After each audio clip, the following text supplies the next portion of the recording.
para Cristo firme permanecerás, e a paz após tu sempre seguirás, e ao pé da cruz os teus cuidados deixarás, faze já o seu querer, o seu poder e seus dons te dará, de gozo Cristo sim te inundará, o coração as manchas limpará, fazendo tu pra sempre o seu querer.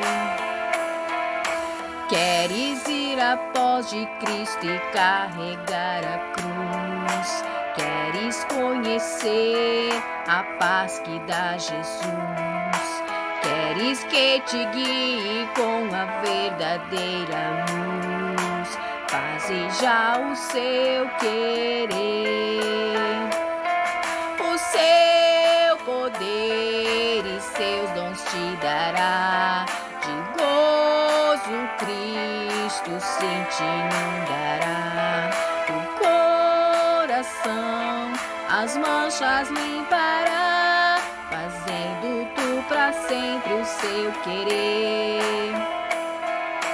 Queres lá no céu os teus amigos encontrar, deves preparar tua vida sem tardar. Queres pra Jesus a tua vida consagrar, faze já o seu querer, o seu poder e seus dons te dará, de gozo Cristo sim te inundará, do coração as manchas limpará, fazendo tu pra sempre o seu querer, o seu poder e seus dons te dará, de gozo Cristo sim te inundará, do coração as manchas limpará,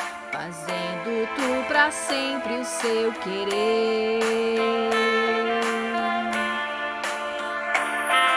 Gente, eu estava agora louvando o hino da harpa, meditando nas coisas de Deus, pensando, meus amados irmãos, na palavra de Deus e tudo que a Bíblia diz para nós. Nós temos que alimentar a nossa fé. Todos os dias nós precisamos alimentar a nossa fé com as promessas de Deus, com as coisas que Deus deixou escrito na sua palavra para nós. Porque se a gente não fizer isso, a gente vai ficando só absorvido pelas coisas naturais dessa vida, com os problemas dessa vida, com aquilo que a gente gostaria de ter, com aquilo que a gente gostaria de fazer, e às vezes não tem, às vezes não consegue fazer, e a gente fica absorvido somente com as coisas dessa vida. E a gente não para, às vezes, nem uns momentos, uns minutos para pensar no que Deus tem preparado para aqueles que o amam. A Bíblia Sagrada diz, meus amados, que o olho não viu, o ouvido não ouviu e nem desceu o coração do homem aquilo que Deus tem preparado para aqueles que o amam. Então, o céu não é monótono, não, como muita gente pensa. Eu nunca me esqueço que uma vez eu fui pregar a um homem que era meu patrão, eu trabalhava na casa dele, e eu preguei. E aquele homem, ele tinha uma escolha de vida diferente, digamos assim, né? Diferente. E ele disse assim, eu não quero ir para o céu, porque o céu deve ser muito chato. O inferno deve ser mais legal, porque lá deve ter muitas festas. E eu nunca me esqueço daquilo que aquele homem falou para mim, gente. Ele falou totalmente sem saber. Eu entendo que ele não sabia do que ele estava falando, e espero que um dia ele possa se arrepender do que ele falou. Porque, meus amados, é muito triste as pessoas pensarem uma coisa dessa, que o céu é um lugar monótono. Céu não é monótono, céu não é sem graça. O céu é a coisa mais linda que Deus tem preparado para aqueles que o amam, para aqueles que são aqui renunciados das suas próprias vontades, renunciados dos pecados da velha natureza, para aqueles que entenderam o sacrifício de Jesus, que creram em Jesus, aceitaram a remissão feita por Jesus dos nossos pecados, que Jesus pagou o preço em nosso lugar, pela salvação da nossa alma. Então, quando nós chegarmos lá, meus amados irmãos, vai ter coisas lindas para a gente desfrutar. O céu não será monótono, não, de maneira nenhuma. O céu será gozo, alegria, satisfação. Pensa em alguma coisa aqui na terra que te dê muita alegria, que te dê muita satisfação. Lá no céu será 1000 vezes melhor. Então, gente, lá tudo é diferente. Lá é gozo eterno, é satisfação eterna. O adversário da nossa alma sabe como será bom. Então, ele ilude as pessoas com as coisas daqui. Ele oferece para as pessoas uma certa vantagem, entre aspas, para iludir, para enganar as pessoas com as coisas dessa terra, com as coisas, com os prazeres passageiros dessa terra. Mas, meus amados irmãos, para aquele que vencer, vai ser muito maravilhoso. A Bíblia diz que Deus enxugará dos seus olhos toda lágrima. Lá não vai haver tristeza, lá não vai haver dor, não vai haver sofrimento, somente gozo, alegria e satisfação. E os nossos momentos que estivermos adorando a Deus, a gente vai sentir uma glória, uma satisfação que não tem como explicar. A nossa mente humana não consegue entender as maravilhas que Deus tem preparado para nós.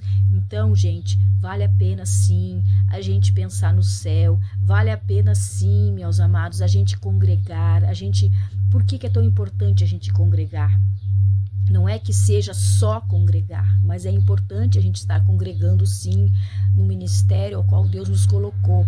Para quê? Para ajudarmos uns aos outros, para incentivarmos uns aos outros, para orarmos uns pelos outros.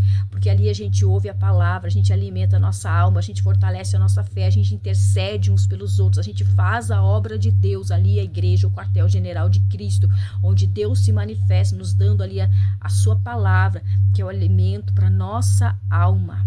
É a palavra de Deus, nosso espírito, alimento. Então, gente, é importante sim a gente congregar. Então, o que acontece? O inimigo investe para que as pessoas também não venham congregar. O inimigo investe em escândalos nas igrejas, escândalos nas lideranças, para afastar as pessoas da presença de Deus, do poder de Deus. E uma pessoa sozinha, dificilmente ela vai conseguir se manter no caminho, gente. Se ela não estiver congregando, não estiver participando das atividades da igreja, do corpo de Cristo, a Santa Ceia e todas as atividades que a igreja desenvolve, dificilmente ela vai conseguir manter a sua fé. Então é por isso que o adversário investe, para que as pessoas escandalizem, para que as pessoas promovam os escândalos, e para que as pessoas se entristeçam, se magoem, se afastem da presença de Deus, porque Ele não quer que a gente vá para lá, o lugar que Deus tem preparado para nós. Mas vai ser muito bom, gente. Pensa sobre isso, procura tirar uns momentos da tua vida todos os dias para adorar a Deus, para entrar na presença de Deus com oração, com louvor, meditando na palavra, confiando nas promessas de Deus, que Deus é fiel e vela pela sua palavra para cumprir. E se Deus te prometeu algo na tua vida e está demorando para chegar, não desanima. Confia na fidelidade de Deus. Olha os homens da Bíblia. Olha quando Deus prometeu ali para José que ele iria governar sobre seus irmãos, sobre os seus pais. Demorou muito tempo, todo aquele processo, todo aquele sofrimento que José passou quando ele foi preso, quando ele esteve na prisão. Em nenhum momento, acredito eu, ele duvidou das promessas de Deus, até que chegou o tempo de se cumprir. Então está demorando, mas não duvida, confia que Deus vai te usar na terra como instrumento de poder para a glória do seu nome. E no final, depois de tudo isso, vem a nossa recompensa, que é quando nós vamos estar com o nosso Senhor, desfrutando de todas as maravilhas que Ele tem preparado para nós.